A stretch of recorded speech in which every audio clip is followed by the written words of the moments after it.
How to add a circle in Adobe Acrobat app. To add a circle, you need to be on Adobe Acrobat app, as the web version doesn't have shapes.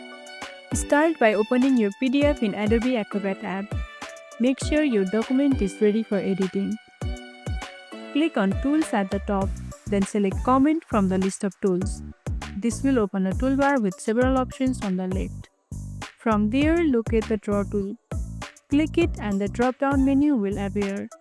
You will see several shapes in the drop-down like arrow, rectangle, cloud, and circle. Select Circle. Then click and drag to draw the circle on your PDF. You can change the color and thickness of the circle's outlines and even adjust the size by dragging the corners.